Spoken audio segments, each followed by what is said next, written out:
Hi అండి, welcome to Preethi channel. ఎలా ఉన్నారు? ఈరోజు నేను చూపించబోయే recipe simple and tasty chicken curry అండి. బ్యాచిలర్స్కి, వంట రాని వాళ్ళు చాలా సింపుల్ మెథడ్లో చికెన్తో కర్రీ ఏ విధంగా వండుకోవాలో చూపిస్తాను. చికెన్ మ్యాగ్నేట్ చేయకుండా అప్పటికప్పుడు చాలా ఫ్రెష్ కర్రీ. ఇంకెందుకు ఆలస్యం, రండి మరి వీడియో స్కిప్ చేయకుండా లాస్ట్ వరకు చూసేయండి. 1/2 కేజీ చికెన్ తీసుకున్నానండి. 1/2 కేజీ చికెన్కి మీడియం సైజ్ ఆనియన్స్ 2, పెద్దది 1 టమాటా లేదా మీడియం సైజ్ 2 టమాటాస్, 2 పచ్చిమిర్చి సన్నగా కట్ చేసుకోవాలి. స్టవ్ మీద కడాయి ఆన్ చేసుకొని కర్రీకి సరిపడా ఆయిల్ యాడ్ చేసుకోవాలి.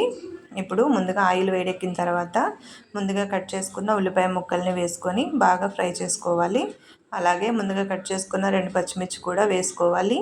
కారం ఎక్కువ కావాలనుకునే వాళ్ళు ఇంకో 2 యాడ్ చేసుకోవచ్చండి. ఉల్లిపాయ అంతా కూడా బాగా ఫ్రై అవ్వాలండి, కలుపుతూ ఉండాలి. ఇప్పుడు అల్లం వెల్లుల్లి పేస్ట్ 1 స్పూన్ వేసుకోవాలి, పెద్ద స్పూను. ఫ్రెష్ అల్లం వెల్లుల్లి వేసుకుంటే కర్రీకి మంచి ఫ్లేవర్ టేస్ట్ వస్తుందండి. చూసారు కదా, ఆనియన్ అంతా కూడా గోల్డెన్ కలర్లోకి ఫ్రై అయింది కదా. ఇప్పుడు ముందుగా కట్ చేసుకున్న టమాటాస్ని కూడా యాడ్ చేసుకొని అంతా కూడా బాగా మగ్గనిచ్చుకోవాలి.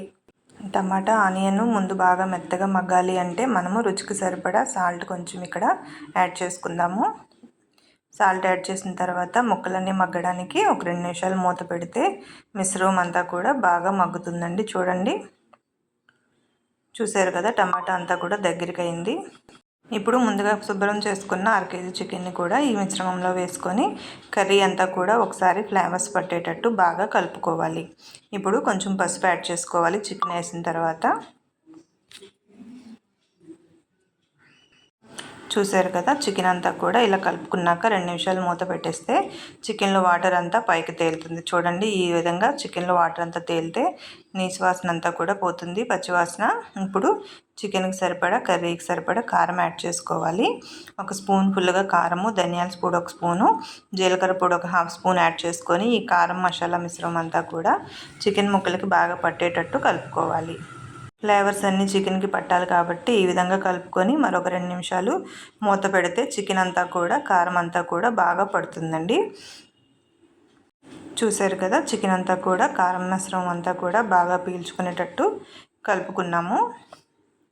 ఇప్పుడు మూత పెట్టేసి ఒక 2 నిమిషాల తర్వాత చూస్తే ఆయిల్ అంతా కూడా పైకి తేలే వరకు ఒక 2 నిమిషాలు మూత పెడదాం. చూడండి, అంతా కూడా కలర్ చేంజ్ అయింది కదా. ఇప్పుడు మీడియం సైజ్ గ్లాస్తో వాటర్ యాడ్ చేసుకోవాలి. చికెన్ ముక్కల మిశ్రమం అంతా కూడా మునిగేంత వరకు వాటర్ యాడ్ చేసుకుంటే సరిపోతుంది. ప్రెషర్ కుక్కర్లో పెడితే విజిల్స్కి ఉడుకుతుంది, కానీ ఆ ఉడికిన దానికి మనం ఈ విధంగా కడాయిలో ఉడకబెట్టుకున్న దానికి చాలా టేస్ట్ డిఫరెంట్ ఉంటుందండి. ఈ విధంగా చాలా సింపుల్గా బ్యాచిలర్స్ కానీ, వంట రాని వాళ్ళు కానీ అప్పటికప్పుడు చిటికలో చేసేసుకోవచ్చు. చికెన్ని మ్యాగ్నేట్ చేసే పని కూడా లేదు. అప్పటికప్పుడు ఈ విధంగా సింపుల్ పద్ధతిలో చికెన్ చేసేసుకోవచ్చు.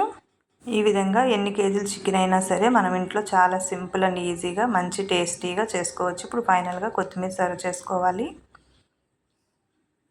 చూసారు కదా, కర్రీ అంతా కూడా దగ్గర పడింది. చికెన్ ముక్క మనకి మగ్గిందో లేదా అన్నది గరిటెతో మనము చికెన్ మెదిపితే తెలిసిపోతుందండి. ఇప్పుడు ఫైనల్గా 1 స్పూను గరం మసాలా కానీ, చికెన్ మసాలా కానీ యాడ్ చేసుకోవాలి.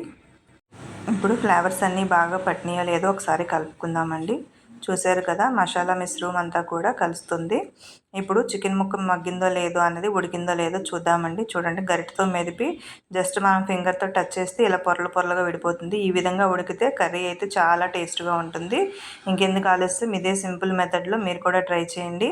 ఈ రెసిపీ మీకు ఎలా అనిపించిందో కామెంట్ చేయండి. Thank you for watching. Like చేయడం మర్చిపోవద్దండి, సబ్స్క్రైబ్ చేయడం మర్చిపోవద్దు. కొత్తగా చూస్తున్న వాళ్ళైతే please subscribe my channel. Thank you for watching అండి. Thank you for support. Thank you. మీ ఫ్రెండ్స్కి కూడా షేర్ చేయండి.